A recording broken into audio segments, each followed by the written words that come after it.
Friends, welcome. Thanks for being here. Good to see you guys. Happy Sunday. Awesome. Beautiful day here. Glad we get to connect and got a few new people in the audience or in the call. So just kind of give a quick explanation of what it's like to train with me, what kind of focus we have. I have a channel called Perceiver, and we speak about awareness and intent and lucidity. Ways of becoming lucid in the waking life is the primary focus. So many of you have trained with me in different ways, and the Castaneda books have been sort of what I started my channel called Perceiver about, is just trying to explain it through the lens in which I experienced it through my teachers. It's been a really beautiful journey to interact with this body of knowledge. Toltec's explained things in a way that um, is very appropriate to me. It feels like the most accurate. And so I'm also open to all kinds of different ways of, sorry, I'm just letting a bunch of people in here. Um, I've studied shamanism from different lenses, not just Toltec, but from all kinds of medicine women and psychics and healers and mediums. And there's some really intense teachers I had that taught me how not to do it, what I call the shadow teachers. And just so many powerful lessons that over time will share with you guys. And yeah, I've met so many incredible people because of my YouTube channel, and so thankful to be. I'll be speaking at Confluence this year, so I'm just really stoked to be connecting with all these people that are approaching what's happening in this world in ways that are in aligned with intent. Everyone has a common theme of having developed intent and eventually unbending intent. Um, and that's the magnetism. That's what changes our existence with this dream, is when we're have a relationship to source. And this is not the only game in town. There's many ways to do that. But because I spent so much time training in these dreaming arts, that's my core lens. And so when we do the magical passes and we tap into the lineage of the shamans of ancient Mexico, it's a language, it's a form of communication. And it's not for everybody. There's other ways to connect to the earth and sun, but this is a very powerful way to open our field and receive support. The movements are strange. Some of them are really difficult and force you to sort of access different parts of your being in order to remember them and keep up with the intensity without getting in your head. So they can be really, just the passes themselves can change your life because they're designed to open doors to other worlds. And we're not meant to just be staying in this world all the time. We need a break from ourselves. Okay. We need a way. Sorry, I'm going to mute people. My Zoom settings are not green with they won't do what I tell them to do. So it's supposed to record automatically and it won't. And so I'm getting interfered with, which is good. It means I'm doing good work. No, but the passes are really simple in that they can get you out of your head and into your body. And so the essence of my work is to get into my body more. And I wasn't in my body for a long time. I was in an intense shamanic training that got me out of my body, and nobody really knew how to help me because it was really pretty out there. And it was just through a misunderstanding. I have to take full responsibility for my interpretation of what I was being told. And once you realize that and you stop being a victim to whoever, like, should have done this or should have told me that, then it's just really healing to be responsible for yourself and to not be at odds with any of the abusers in your life. They were serving a purpose. They showed up because you were You needed that to know what you are and how you respond to these things. And across the board, the tyrants in the Toltec world are a necessary element. So the world is exactly as it needs to be in order for us to create our own reality within it. And it's very difficult to do that. But the passes will allow you to take a break from yourself, to start to see the beauty of this realm. Eventually it spills over into how you interact in the mountains. Like you go on long hikes by yourself and you get really quiet and you do the movements alone out in nature.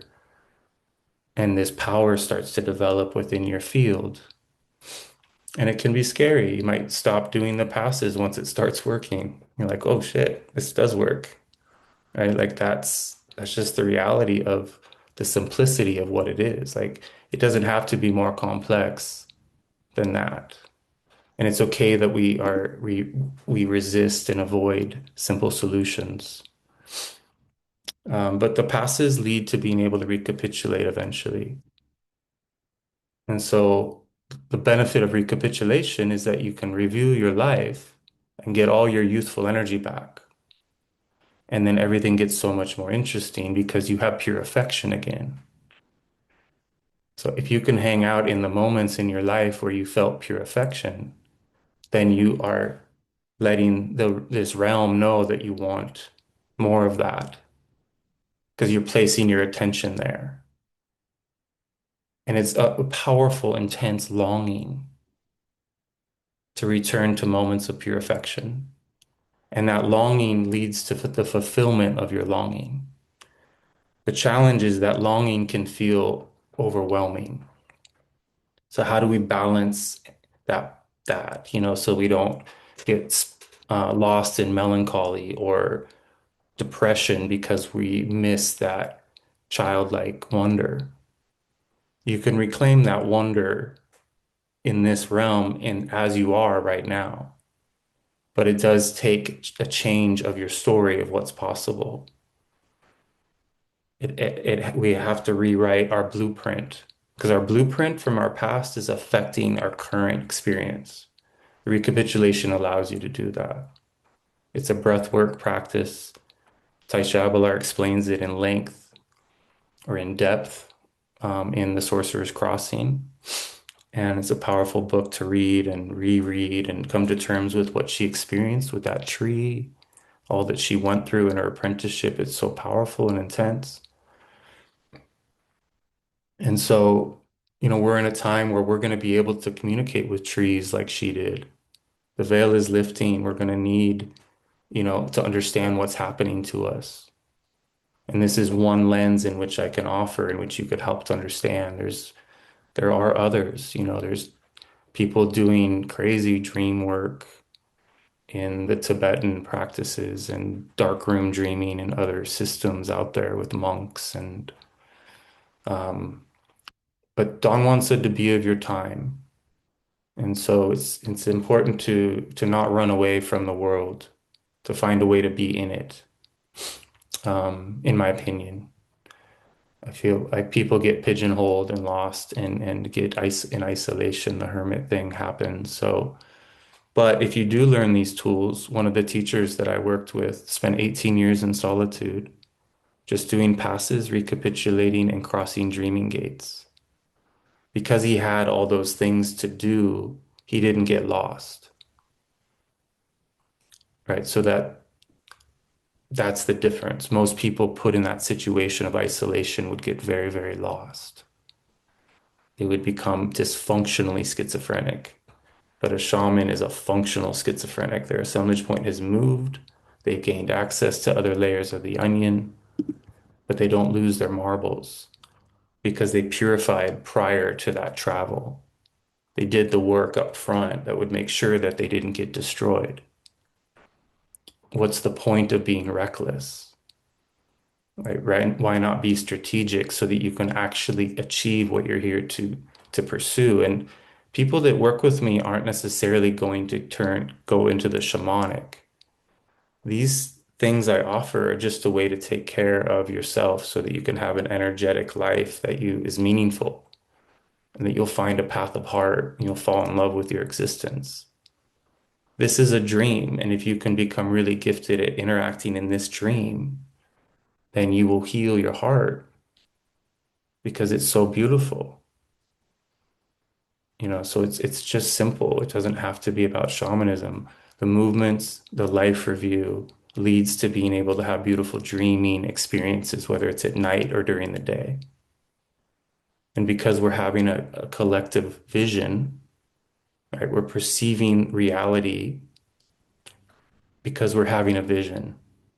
And I mean, that's what the Toltecs say, that this is a vision. Therefore, it's not physical, and yet it appears and feels as if it's physical so that we can have a complete experience. It's like magic. We created a physical world, and then everyone's trying to get out of the physical, but I recommend getting in it, but still knowing that it's not all that it is. It's not the final, it's energetic first. We are electrical, right? So our ability to jolt our being to preparedness, which is why we do the passes. The last pass we did was about preparing yourself so that you're prepared for anything at all times. And that's why we don't want to run away from the matrix. We want to get really healthy and strong and alive and then go back out into the world and see what we're made of. Are we still easily triggered? Do we blame the world for something that's going on, or are we at odds with what's happening? Or are we, in gratitude for every moment, or somewhere in the middle? As long as we're being honest about it and we're not pretending.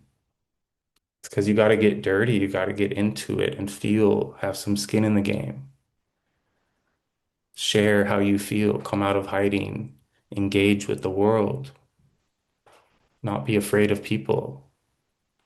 I remember being so terrified to call my boss and tell him I was sick or hurt. I felt so much shame.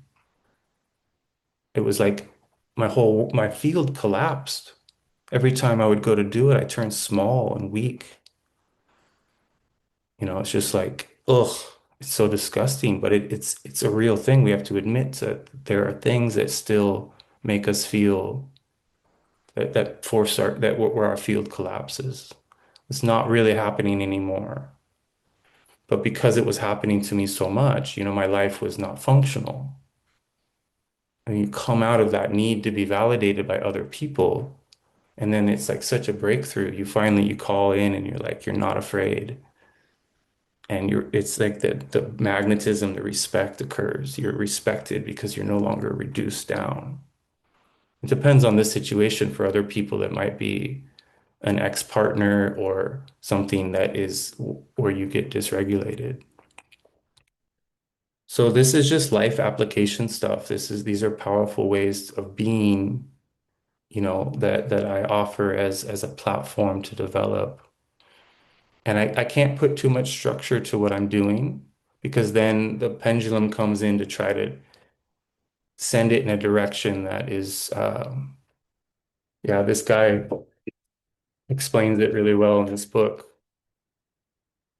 When something becomes a religion or a system or a structure, then forces come to basically hijack it. So it's just a really tricky thing to be aware of, that the flyers interfere with things, especially when it grows. If there's enough people, the potential for the group intent it's super powerful. So then the force, what do we call them, the programs adjust themselves to try to do something with it that could counteract its potential benefit.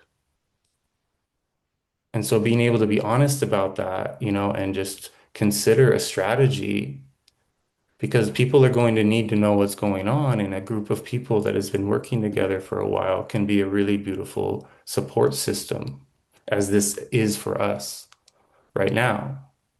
And I'm super honored. I don't need to be the one doing this.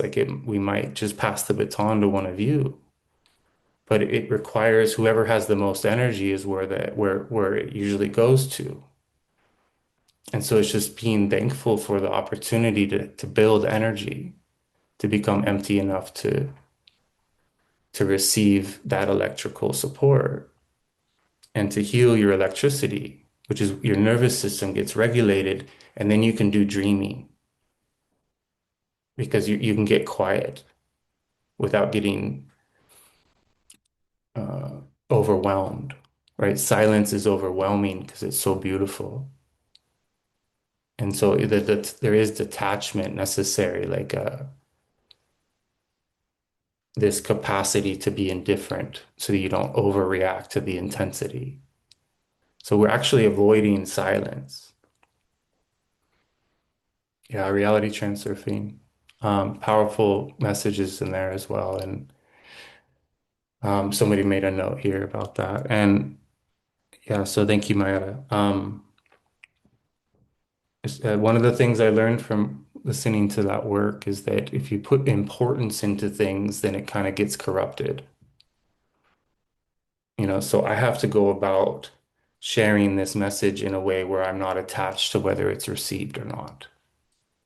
I can't put importance on this work like a lot of my friends do. They're like, I'm being shadow banned, my message is needed, and there's interference, and they get pissed. And it's like, well, yeah, that's getting skin in the game. I'm not saying you should skip that stage.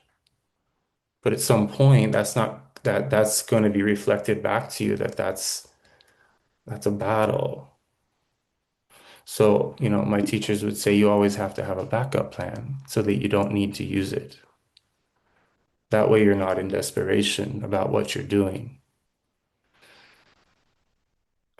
And once you're aware of the simplicity of that, then you start being realistic and practical. I always thought I had to fix everything so fast that I was just spinning my wheels in fear. At some point, you have to like accept that there's an amount of time it's going to take to go from where you are as a perceiver to where you really want to be. And it's only recently for me where I was able to truly admit to the things that I want to experience, to really tap into my desire and longing and not exit that feeling. So I've referred to it as giving myself permission, to imagine what it would feel like to feel the feelings that I want to feel. And it's confronting, as it would be, as it should be. And that's the shadow work. It's like, what am I? What have I become? Where am I going? What the fuck happened? How did I get this far along and not even know who I am? Right? That's vulnerable. That's honest. There is no one out there that doesn't have holes in their consciousness. They're just in different places.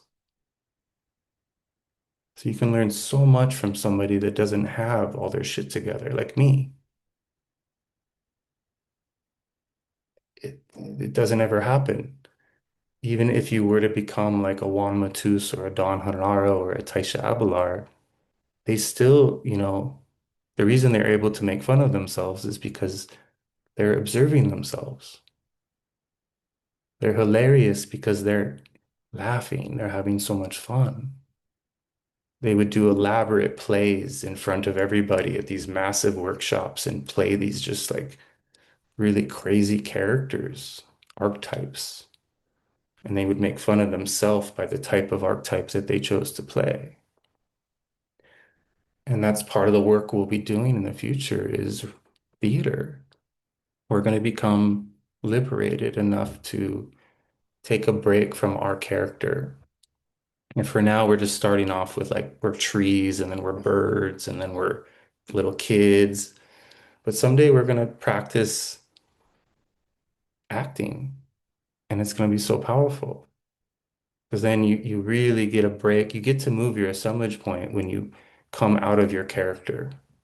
It's very uncomfortable to admit.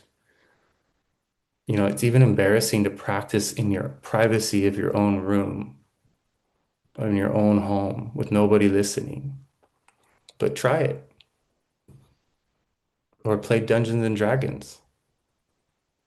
go play a game where you have to be a different character and you have to get into it and like feel, that you're really there.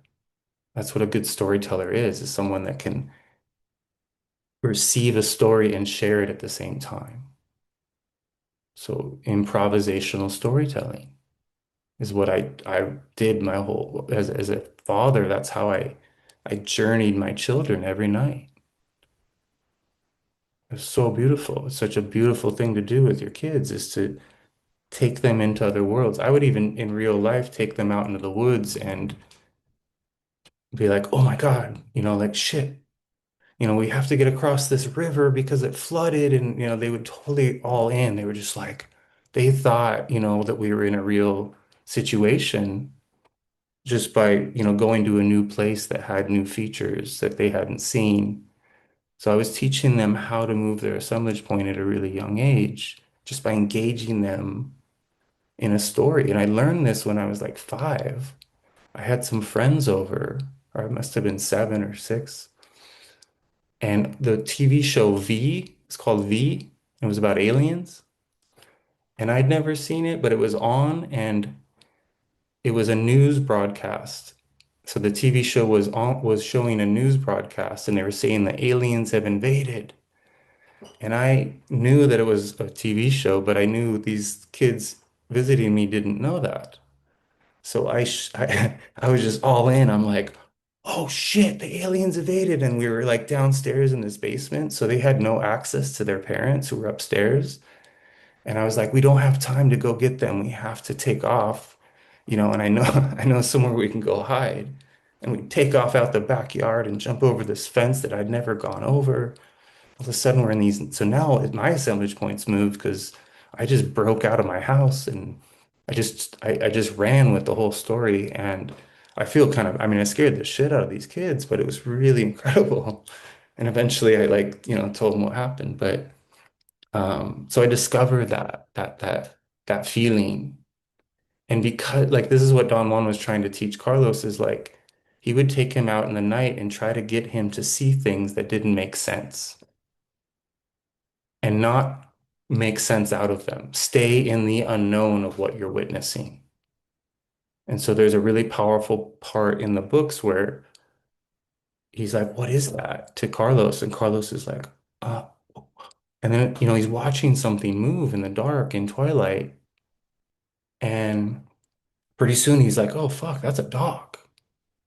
And then he sees the dog is dying and then its breath is all fucked up. And "Oh my God." And then it turned into this crazy looking creature that it wasn't a dog. He was like, "What is that?" And it's fucking sitting there just doing this crazy shit.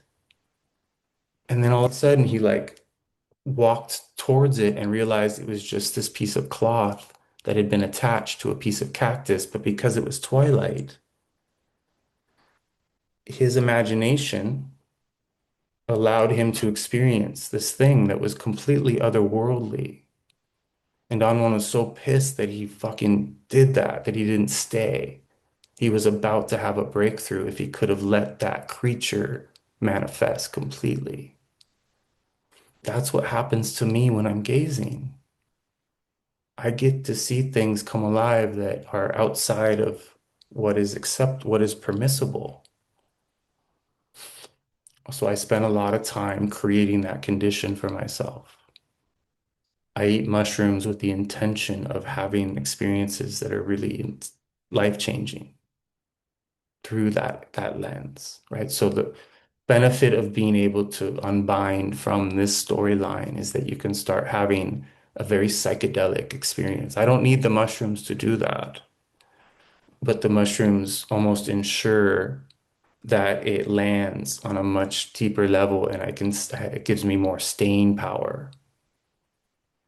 I'm less likely to suddenly pop out of it if I have the spirit of the mushrooms working with me. And I don't recommend power plants, but I also don't not recommend them either. Right? We do have to be honest and creative about where we're at, how we're stuck, and what it's going to take for us to fall in love with our existence. So it's a mixture of like you're still young, like go get it, go get the experiences that are going to shape you. But you're also already, old and like you want to be wise and aware and careful with your energy body. But we don't have to age in the way that we were programmed to. That's another thing reality transurfing speaks to. My interview with Abby, which is like the third one, is coming out in a few days. She's really into reality transurfing. We get to pick our age. I'm in many ways more youthful than I ever been because I was so serious as a little kid. Um, I was just trying to be so mature and hang out with all these older people, and I thought I just was so uh, I don't know, I was just bound. I mean, I'm sure the parts that I mean, I'm not saying there was that 0 to 3 age, everything was just super pure affection and magic, and I was in a lot of love, and I was taken really good care of, and it was a beautiful time. But for the memories I have access to, I feel much more youthful in many ways than I was for much of my childhood.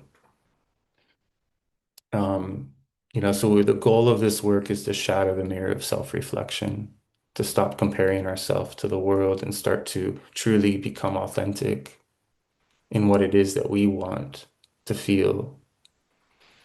And that way we're not easily hypnotized by stories. A true seer isn't deceivable. You can't deceive someone that can see energy directly because you can see the lie, right? That's what was so shocking about seeing my teachers go along with the psyop, the big one. It was a real moment for me. And just as heartbreaking and I mean, just liberating and heartbreaking simultaneously. And it's why I'm here now. It's why I'm sharing. I was just going to be a student of these teachings. But I got shown that there is a whole group of people that would benefit from hearing these ideas, that aren't likely to gravitate towards my teachers because of that. Um, and so going to Confluence, being in this private Telegram group that I'm in with a lot of like people that speak truth to power, it's very energizing. It's also vulnerable. The plans are essentially to accumulate all this data and see who is a danger to the agenda, right? This sucks. Like the situation that we're in is no joke, but we have to be fearless in order to truly live. That doesn't mean I don't have fear or that fear isn't an important piece to respect. My elder would say that it's okay to be scared, but it's no longer tolerable to be afraid.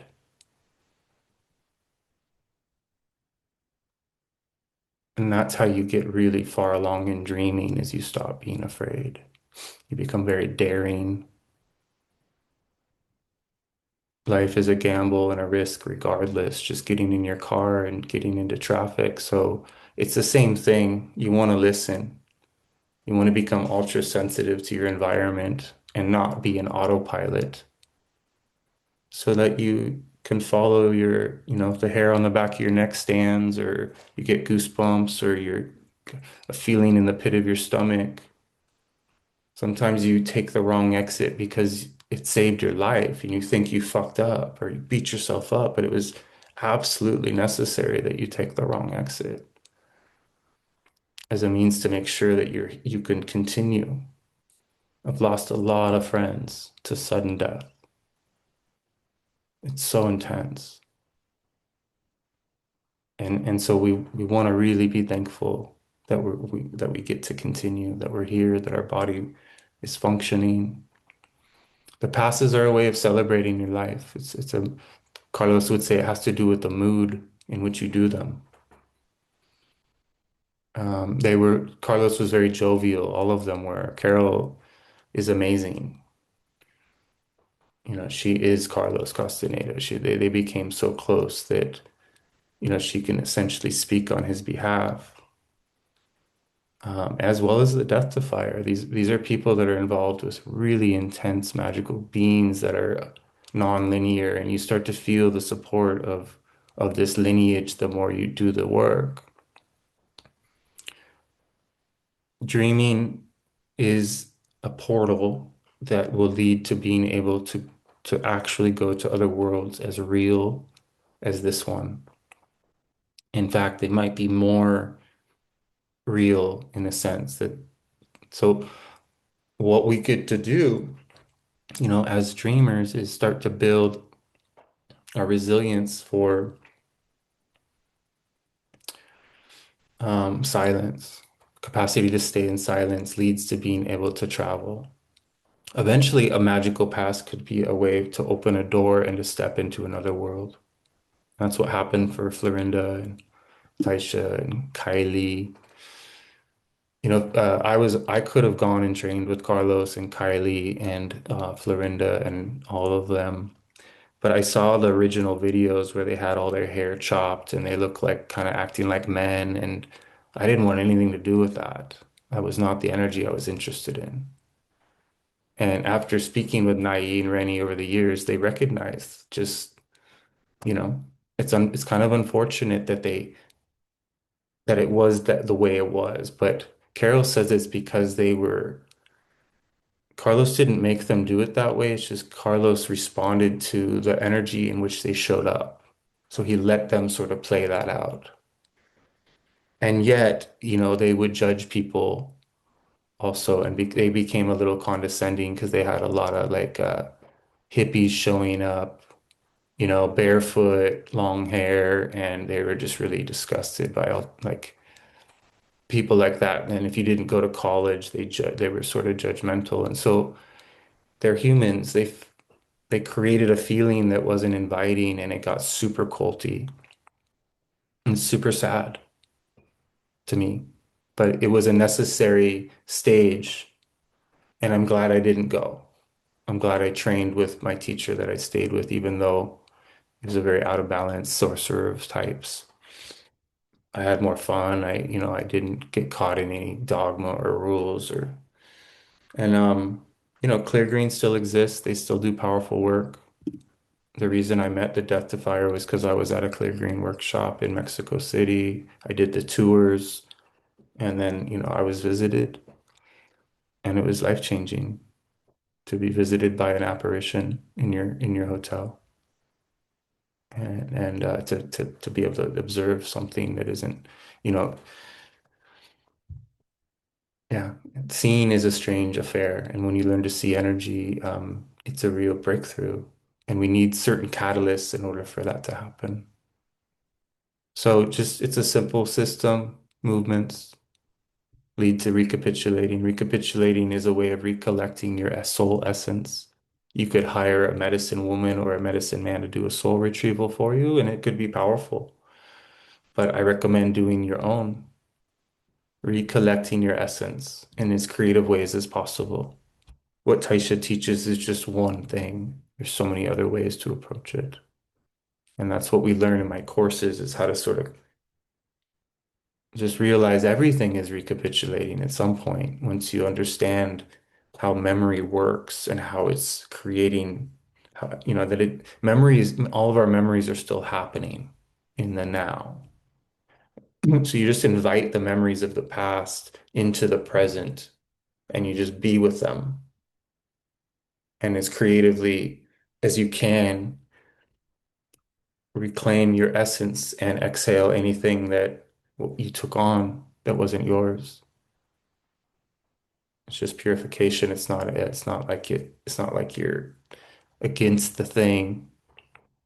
You're not in fear or at odds, but it's clearing the cringe. It's breathing through any areas where your energy got trapped or stuck. Being able to be present in a feeling that was challenging and or return to feelings that were moments of awe. Whenever I complete a workshop in person, I get like 2 days of being able to recapitulate like crazy. And I'm so thankful because I get to stay in certain feelings. I get to go visit the most beautiful moments of my life. And I just heal inside of them. And yet, it can be tricky because it's almost like you could get lost if you were dwelling on the past or like hiding in the past. So for many, many years, I was clinging to Erica, who crossed when she was 19 and we were together. I was clinging to her spirit. And it took a medicine woman to help me to like unclench my fists and like become my own person. But so even in the afterlife or even in these non-linear relationships, they can be out of balance. So healing relationships is essentially the work that we're doing, whether it's a relationship with the sun or the earth or your parents or your kids or a partner or an ex. Our ability to, mitaku yasin, all my relations, to have good relations with all of my relations, the inorganic beings, the predator energies, these are all necessary things. We don't have to be at odds with the world as it is. Don Juan would say, I don't need to become a star, just let me be a candle. Let me keep my flame intact. I don't need to become anything more than just what I am. So how do we keep our fire? There's so many ways to do that. And what I do in these courses and in these workshops is, support the processes of us being able to build our energy, build luminosity. If we can get our luminosity to stay intact, then our field won't collapse and everything will be, rather than everything becomes a challenge rather than like a problem. You actually get really excited. Like when I would run job sites, if it was predictable, it kind of get boring. But when shit got like, oh fuck, what are we gonna do? That was exciting. I just spent 2 days working on my truck with my neighbor, and it was supposed to take like a few hours, and it took days, and it was fucking intense. And I thought we ruined my truck, and it was just like, holy shit. But when secretly I didn't want it to end. I was having so much fun. And you just you have to admit, like, wow, what do we really want to be doing with our time? We think we want to like just all be in Hawaii on vacation, but I don't think so. I think we actually need the struggle. And when you really understand that, then you can show up differently. But at the same time, like construction was breaking me at a certain point. Like I'm not saying like push past. Your body needs to heal. Your nervous system needs to regulate. But once it does, then you can go do things that used to be stressful and draining and physically injuring. You can do them in a way that isn't reckless. You can learn to lift things with like an old man using leverage and asking for help. But I didn't do that. I was so scared to ask for help. I would just hurt myself doing all the things, proving that because of a wound of how people would perceive me if I did ask for help. And then I really needed to ask for help at a certain point. And this work came, and I was not in a good way for a long, I was pretty injured and lost and stressed and poor. And I took a risk in training in spending what little money I had on this work. But it was so critical to do that. Otherwise, I'd just be like just like a lot of the people that I left, the people that are still doing the things the way I used to do them, they're not doing so well. I had to extract myself from a trajectory in which was destructive. So this isn't about trying to do it like somebody else. It's about following what's going to work for you and being realistic about it. And then coming out of any stories that aren't real. A lot of new people. Would love to open it up if anyone has any shares about this work. If anyone has any questions, the main reason to meet is just to let you know that pattern break is going to be different. It's a pattern break. So we're going to be doing some things that are new here at the ocean in Malibu. It's really beautiful out here and just going to be connecting to the ocean mother and doing really unique forms and, you know, getting playful in the sand, getting creative with how we move our bodies. Um, just opening the door for all the support to come in from the wind and the grounding that happens when you're barefoot in the sand, just the power of the sound of the waves, just the refreshment, the clearing, the cleansing. So I look forward to those of you that are going to be able to join us. Yeah, think of the biofield aura as a spiritual handshake when you close to others. Uh, so to speak, those around you literally affect you. Yeah. Thank you, Kihan. It's true. It's, Don Juan or Don Hanaro wouldn't shake Carlos's hand until he had recapitulated more. Just like, no. It's you become super sensitive, I don't want to ever get to the point where I can't. I mean, it's not like Don Hanaro wasn't a master at stalking. He would happily shake anyone's hand and not get, but his way of showing Carlos where he was at as a teacher was just like, to give him an understanding of what it would take to be on their level. And Carlos became on their level to a degree. He was able to keep up with those old men in the desert and in the mountains. And that's what we want is to not, like Don Juan was much more agile than his Carlos, who was half his age.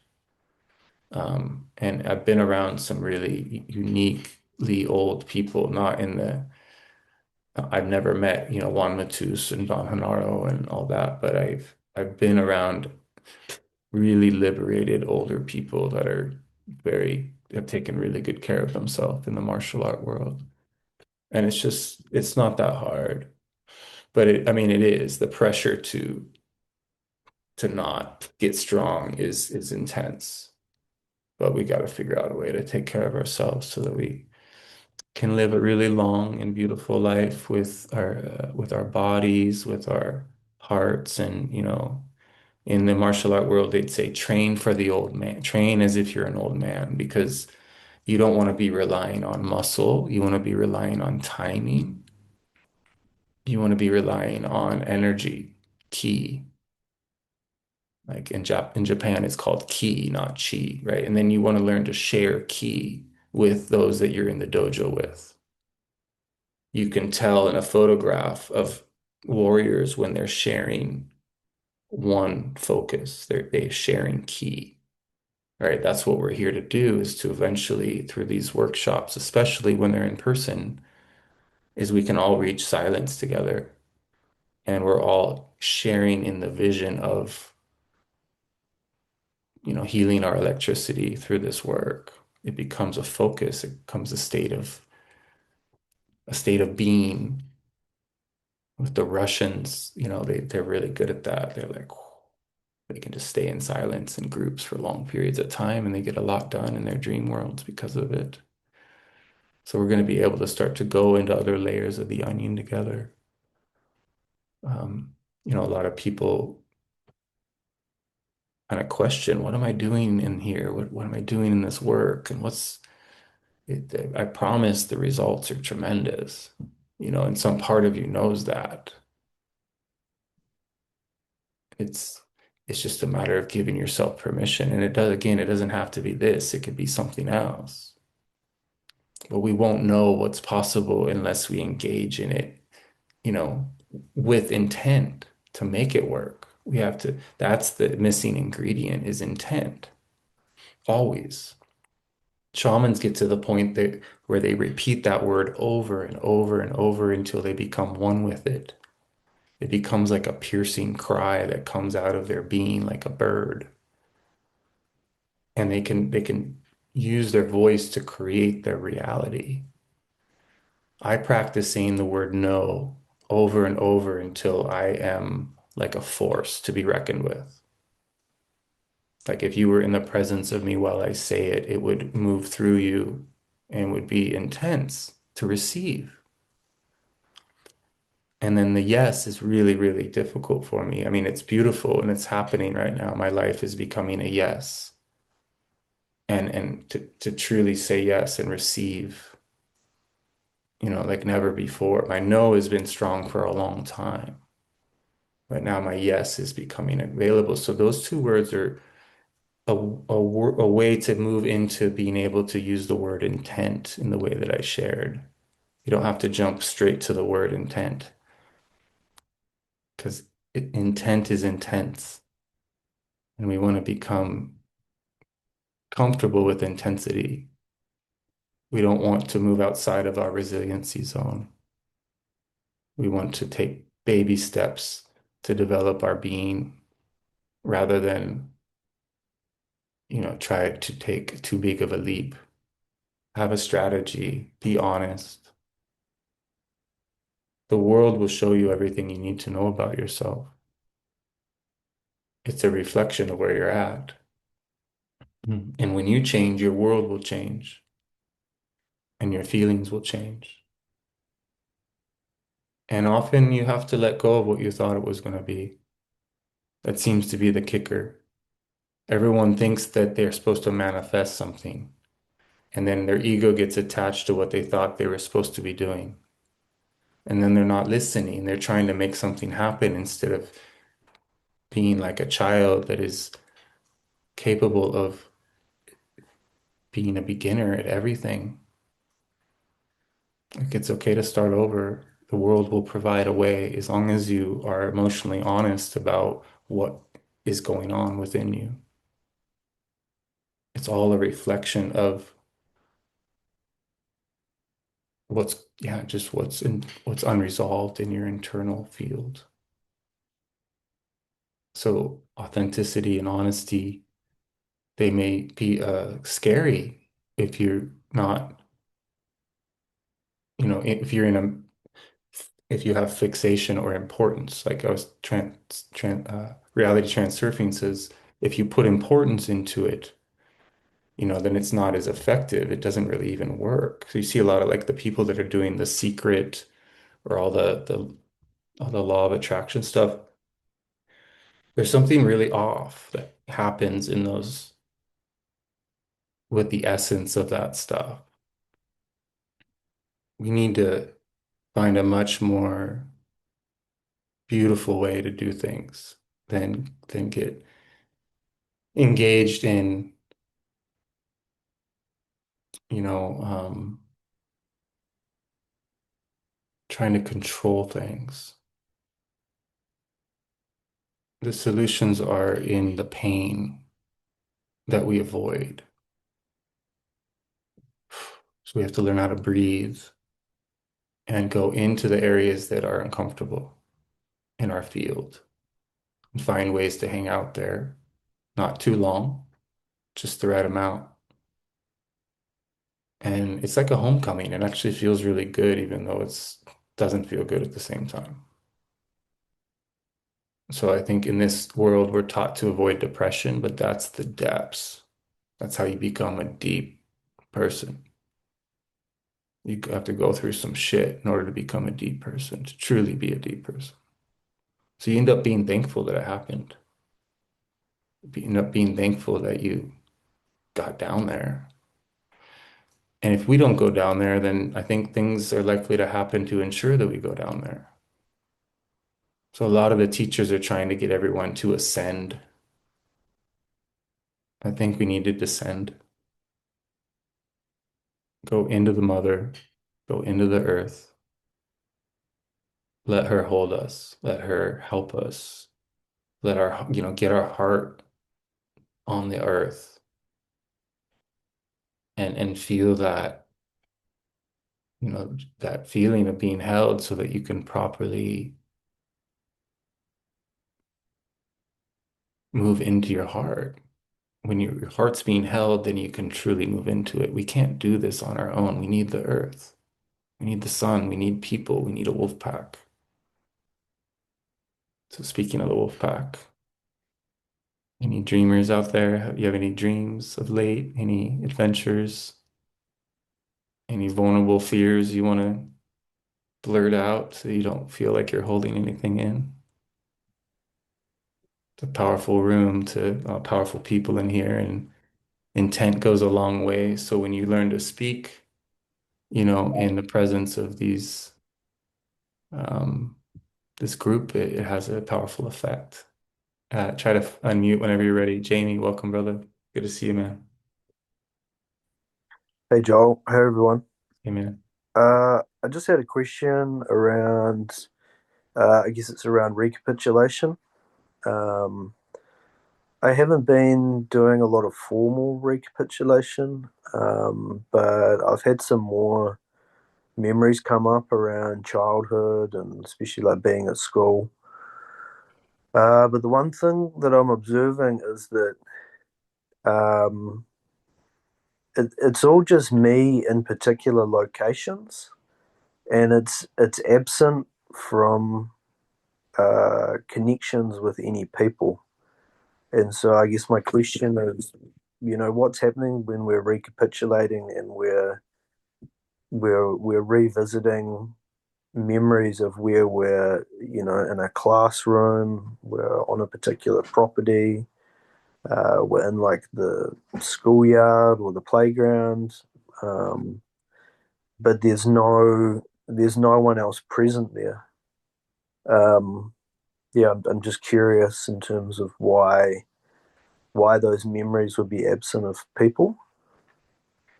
Well, that's cool, man. I mean, so Florinda Donna Grau talks about when you're recapitulating and there's no people, like a lot of us have been, there's moments where you're alone, and they're just as important to recapitulate as moments when you're not. So starting there, when you are recapitulating memories that are solo, you're breathing in your essence that you left in the scene, and you're exhaling anything you took on from the scene. And you're realizing that it's all an illusion anyways. So you're just interacting with the vision. You're perceiving and releasing yourself and unbinding from, and this leads to being able to realize that we've always been seeing energy the whole time. But sometimes you'll be recapitulating, and where there should be people in the memory, they're not, because some part of you is alone, even though there are people there. And so it's like a weird discovery. And that goes back to what Don Juan told Carlos, that if you were to move your assemblage point while you're standing in the middle of Los Angeles, you would remain, but Los Angeles would no longer be there. It's not Carlos Castaneda moving away from Los Angeles. It's Los Angeles. The illusion of Los Angeles is no longer there because you've discovered the secret of perception, right? And so it's fascinating that that's happening to you. If that's what you're saying, is that there should be people in the memories, but they're not. It's just you. Yeah, I mean, it's like, especially, I had memories. I guess I was maybe from the age of 5 to 7 or 8, and obviously all the experiences that I had at school were with, teachers and other kids and everything. But the school was just completely empty. Wow. And yeah, there's just no one there. Um, I have a feeling it could be to do with, the trauma that I had when I was 5 years old, and maybe it's Yeah. it's reflecting, uh, yeah, the sense of aloneness, um, yeah, that created. Yeah. Um, but Hmm. because I still don't have memory of that, so maybe. But yeah, but it's been weird. A lot of the memories have come up by themselves, rather than through a formal recapitulation process. Um, It's great. Yeah, eventually you don't need to try to recapitulate the inventory presents itself to you. and the other question that I had kind of an interesting experience. Uh, I was on my phone and there were some YouTube shorts that came up, and um, essentially it's this guy that I think it's in New York, but maybe there's other cities and stuff that he goes to as well. And he was going along, and people that were dressed in really crazy clothes, like kind of really fashionable clothes, really colorful. Uh, he would ask them to go if they could take him and back to their house so he could show them, their five favorite fashion pieces. Hmm. And I'm not someone that's been into fashion so much, but I was really drawn to these videos. And I realized it was because these people, um, they just really embodied the energy of people that are really able to express themselves and get out of um, that kind of cultural norm, that kind of safe identity that people have in society, and Hmm. just wear all sorts of crazy stuff, and almost in a way like they're kind of almost looking like aliens, compared to other people. Hmm.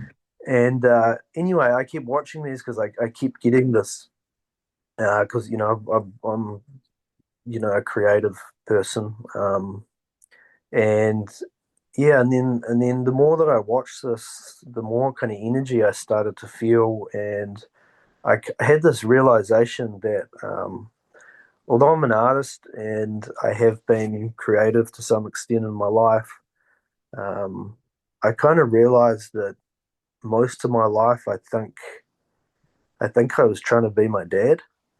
Wow. Um, so yeah, it was a little bit it was a little bit there were sort of two feelings. Like it was really exciting to feel that that part of myself wake up, Hmm. but also vulnerable in terms of um, yeah, grieving the self or the life that I didn't have. Um, and Yeah. so I guess my question was, um, how do we deal with that that feeling, that a little bit related to your introductory talk, like that feeling of living a life that hasn't really been our own. Because I can sense a similar energy, and I did was part of all sorts of spiritual groups and did a lot of healing work and a lot of therapy and stuff. And I noticed I took on a lot of identity from those experiences as well. And yeah, so I'm kind of in this process of trying to unpack, the things that I've done in life to try to cope or to try to blend in, um, uh, compared to what my true energy is or what my real desire is in life. And so yeah, I guess the question is around how do you move from that, I guess, that sadness, or that, I think for me a lot of the time it manifests as depression. And so um, yeah, how do we shift that feeling? Oh, wow, Jamie, thank you. This is why we recapitulate, is to get to this point that you're at and realizing what's yours, what's not yours. People refer to dharma, like you come in with a certain um gift and or desire or longing or, purpose. And then we, get things happen and we lose it essentially. We lose that clarity of why we're here and we get caught up in and we end up, mimicking people, copying, like the Toltecs say that the people that raise us, we get hypnotized by their perception of reality. And then to come out of that is through these very uncomfortable things that you're addressing here, is realizing what we've been doing. It's hard for me to admit, but I picked up a lot of patterns that came from my shadow teachers, and I have to. It's disturbing to watch myself behave like they did, but I kind of lost my personality, so I was pulling from different people's personalities to create my own in the process of getting lost in the way that I did. So as I continue to be honest about that, I can kind of puke up that feeling or breathe through it and purge it and release it and just get more and more honest about this isn't mine. Almost sometimes I have to fucking like scream it. And it's gonna be messy. It's ugly, it's fucking uncomfortable, it's intense. But that's why we're here, is to go through that process of becoming truly authentic. And you are, just by sharing this. And yeah, it takes courage to talk about these things, but this is where the heart of the work is um yeah, finding a way to be okay with that too. It's okay that we are this way, that we take on other people's perceptions, we mimic, we're chameleon-like. And then, it's just a journey of uh it's really having a conversation with yourself about, why am I doing this right now? Why am I reacting this way? Why am I responding this way? Who's talking? Yeah, because I noticed in the past, uh, the way that I worked through things was through a lot of intensity. Yeah. And, I would get very busy doing things, whether it was, trying to become really strong in all the masculine ways, doing a lot of very physical or dangerous work, or doing the martial arts, or whether it was getting into all the spiritual practices and all the meditative stuff and the different yogas. But now I'm kind of being invited, I guess, to just really address um, that that grief and that depression that's really speaking about the separation that I've had from myself, and it's difficult. It's difficult to. You were talking about depression before, and um, it's one of the hardest things, I think, to just sit with that. To um, where it's we often want to grasp for something that's going to make it feel better, Yeah. but I'm finding some. It seems slow, but I'm finding, I think, some consistent progress with just sitting with that and not trying to run from it. So thank you, Joel. Yeah. Thanks Thank for you, Jane. the feedback. Really appreciate it. Yeah. Thanks for your share, man.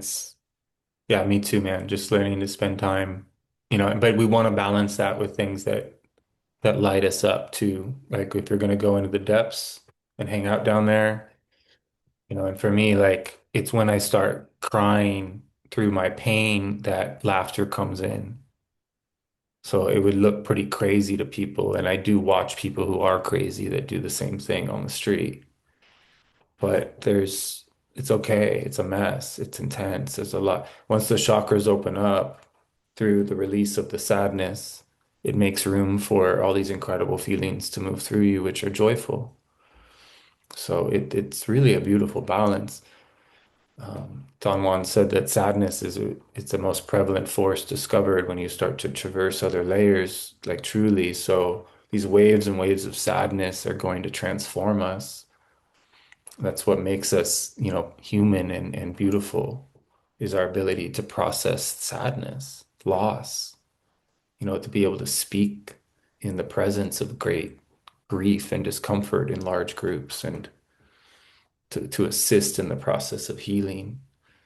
So you have a gift, brother, and it's just a matter of following through with it. Yeah, thanks, Joel, and thanks everyone for witnessing my process. Yeah, man. Thank you. Beautiful. All right, Keon. Hey, brother. Hey, hey, can you hear me all right? Yes, sir. Just doing my sound check. Nice. Thank you everyone for the shares. Super powerful.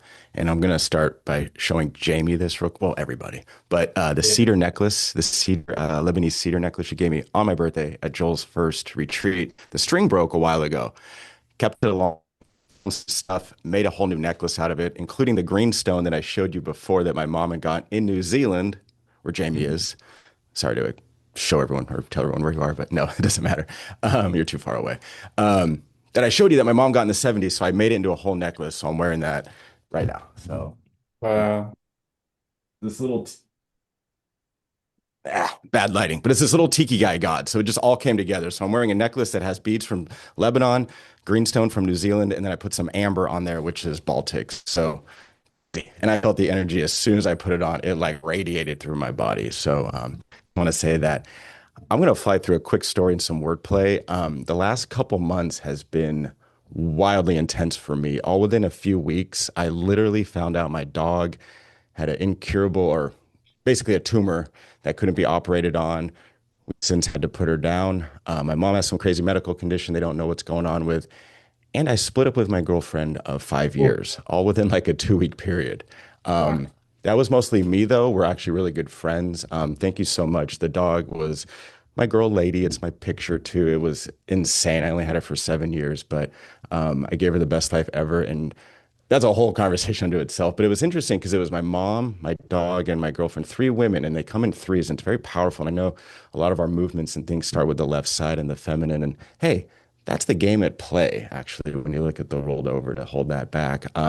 It has been the hardest few weeks. I've been on leave from work, but it's been also the most powerful, most amazing time. It's like crazy. And I've been through some shit, y'all, like for real, for real. My street cred is like through the roof, those receipts. I also just on Friday quit my job of the county of a few years, and that was intense. I've got a little savings, not a whole lot. They were nice to take some out of every paycheck that I was pissed about. Well, now I'm kind of glad because after a few years, those few $100s a month add up for CalPERS, our little state county retirement for California. But it was social services. It was time to move on. And I kept getting all these messages. I listened to a lot of the Black spiritual community, their truther community. It's very interesting. They have some profound stuff. Myra Moss, this woman, she really teaches about like the mama magic, mama universe, daughter earth, and this whole thing. And we really need to listen to the intention, the intuition. We're so bombarded with too much knowledge, it actually can block that. And I'm like, whoa, that's me, this so insane logical Virgo, yet the like crazy intuitive, compassionate, little boy as well. So when I hear that with her and this other guy, Rod Hayes, was talking about the biggest ass whoop he ever got was a spiritual ass whooping, and he'd been in prison for 16 years. He's almost there, like their version of Jason from Archaics. It's kind of odd, they're parallels. Um, but I was like, wow, this guy that's like a former gangster, literally the meeting was his most intense. Boom, I hear my dog. Boom, my mom. Boom, my girlfriend. I'm like, holy shit. Right after I hear that, hello. And then I'm listening to Myra Moss, who's then talking about we need to listen to mama and this magic because as babies, mama was, I mean, just the universal energy, whether you want to call it God, whatever, was magic. She literally provided us I mean, the boob, I mean, everything. I mean, it was like, whoa, as a baby, you're literally in magic. Then we grow up and we lose that. Now we have to then look to that mama for the magic. It's why they hide it and unteach it, why they're so valuable, invaluable, really. So they have to say, that's a lot. And I can talk a lot. I'm looking at the time and the respect the other folks with their hands up. My wordplay was going through the roof too, the etymology and the linguistics. And you know me with words. So I'm just going to fly through this. Earlier, you said you talked about visibility, and I heard ability in that. So then Hmm. VIS, I thought, wait, there used to be those pens, those dry erase ones that said VIS, like V. So I was like, what's that all about? So I looked it up real quick, and VIS literally means force or power. I'm going somewhere with this back to my story as well. And then you said intent and then intensity, like right after. And I went, whoa, whether you meant to do that or not, intensity, intent, city, it's in there. And then I knew that siddhi is also siddhi, which means that's why they want you to live in a city, because a city, and I pulled up the definition, it's Sanskrit, comes from obtaining extraordinary spiritual or psychic powers. So your magical powers, your extraordinary strengths. So it's almost like, what's the intent of those powers towards self, towards others? What, obviously we know the agenda at play. I call it fuck your self-esteem agenda. Everyone's worried about fluoride and chemtrails. I'm worried about that. Those are important for sure, but there's something way more massive. And Mhm. and then the last thing was, they also want you to live in scarcity. They want you to live in the scared city. Ooh, you could go to the Mhm. freaking city and look in the tiniest crack, the most uninhabitable place for life, and there's still a little weed, a little dandelion, some moss, some lichen everywhere. Scarcity, my ass. So don't live in scarcity. Mhm. Here's the last wordplay. I've got some big scars. I was burned when I was 12 years old. I literally couldn't wear a short sleeve shirt for years. Okay, so I understand stepping out of that. It's been 31 years in the making. So stepping into like your own, creating my own business. I just reached out to Joel to do an interview. I got your email. Thank you.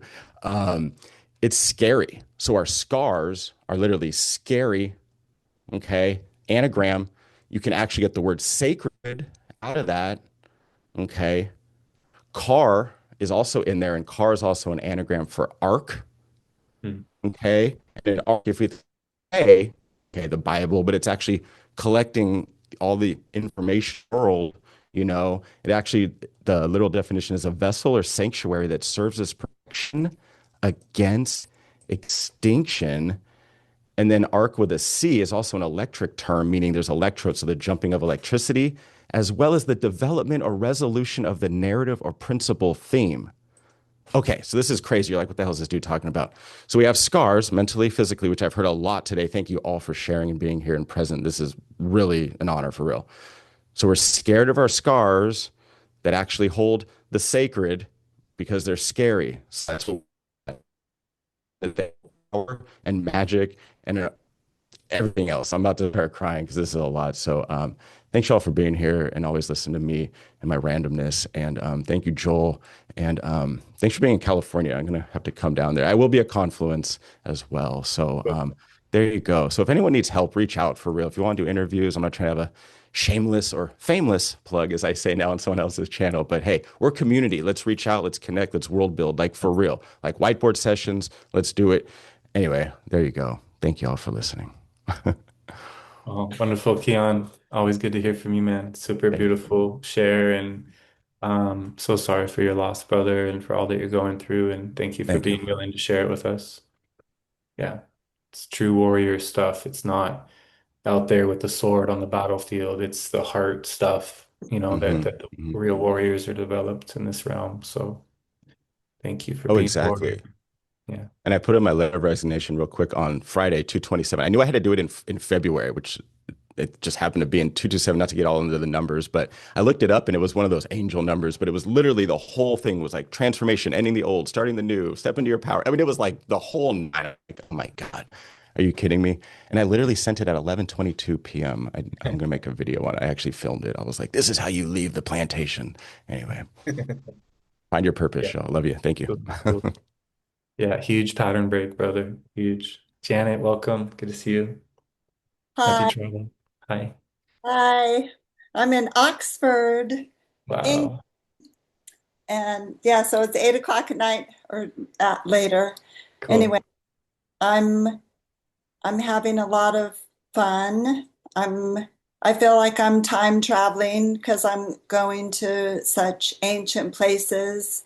Tomorrow I'm going to Glastonbury and Avebury, which is like 6,000 years old. Or Wow. anyway, I'm seeing.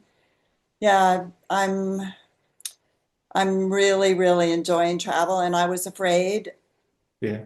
going on a plane, so I'm here to tell people to get back on airplanes. Yeah. I was afraid. It's been 6 years since I've been over the oceans, and um, it's like I never left. It's like I'm reintegrating with my travel self and so I am doing my recapitulation in real life. And I'm meeting friends that I haven't met for a long time of them. And one of them was sort of like a boyfriend type Wow. person who is paralyzed, and he's been paralyzed for 5 years. And I thought I was going to be really sad to see him because, yeah, of the deep connection. And he's in Italy. And anyway, instead of it being sad, it was extremely beautiful and deep joy because he's so happy to be alive. And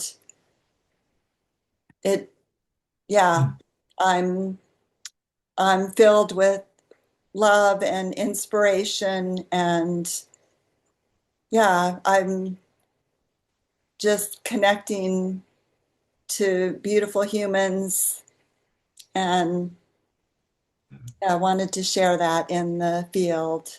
And yeah, really, really, really loving my life. Yeah. And Oh, yeah, just yeah, that's what I wanted to share. And I hope people are can have this deep connection with travel. mm. And because yeah, it's a really good thing. And Thank you. going to museums, and yeah, just it's just lovely. Congratulations, Janet. Good for you. Good for you to get out of your, yeah, that the limitation of the plane and the fear and to travel. We're here to learn how to travel and go into other worlds, and that's what you're doing. You know, you're jumping on a in a dreaming vessel that takes you into another reality. It's amazing. And then we get to learn how to do that from our bedroom or from the, you know, from the living room or whatever as well. And I'm so happy that your friend is, you know, doing that massive transformation of being able to love their existence even inside of the limitation. It's a powerful share. And yeah, I'm so happy for you. Thank you for sharing. Yeah. Well, wow, you guys, it's so strong to do this work, to just come together and talk and you know, be vulnerable together, be alive together. I really hope some of you can find your way to the beach in April. It'd be really cool to just move our bodies and to explore perception, to work with the ocean mother. Um, it's going to be a real unique feeling to enter into. So, and if you can't be there, please remember that we'll be there and send your intention to be a part of it, and we'll feel that and send it back. And, you know, that's just as strong sometimes. Long distance healing can be more effective than in person. Just depends on the nature of what's needed in the moment. So, thank you for being a part of this community. Sedona, no, we'll be doing Redwoods in August, and then we'll be probably doing Joshua Tree in December. So different places of power, different ways of showing up and honoring the mother. But yeah, we'll be doing Sedona in the future again for sure. I'm not sure when yet. Much love, everybody. So thankful. Can't wait to see you all in person for those that can make it. And for those of you in Foundation, we'll be meeting next week. More online courses to come. Eventually, I'll be doing more like 5-person retreats where we do 5 days of intense journeying together in the woods, camping, dreaming. You know, it's going to be a higher ticket item, but we're going to be opening it up for that for people that want to go deeper. So I'm just so honored to know so many people now, and thankful for everyone's intent and love, and sending love and intent to everyone. So you can watch this on YouTube. It'll be recorded. I'm going to remove Tulin and Jen. And if anyone else needs their share removed, please let me know. If not, it's going to go up sometime in the next 24 hours. So take care, everyone. See you next time. Hey, Thanks, everyone. Thanks, everybody. Good to see you. all right. Love Bye. y'all. Bye. That was amazing. My Janice, have a ball. Oh, Thank yeah. you. Have fun, Janet. I love that your name is now not Janet Planet once you Boy, started traveling. I can't. I don't know how to Anything is change fine. it back. No, I I know. know. I just love it. Chakra center, bro. So you're in World Chakra PowerPoint. So Come tap to the fuck Ireland, in. Janice. Come to Ireland, yeah. Jean-Tien's in Come Ireland. over to Janet. The Ireland. Rose line. Oh, cool. Good to see everyone. Yeah, you too. Bye-bye, everyone. Bye.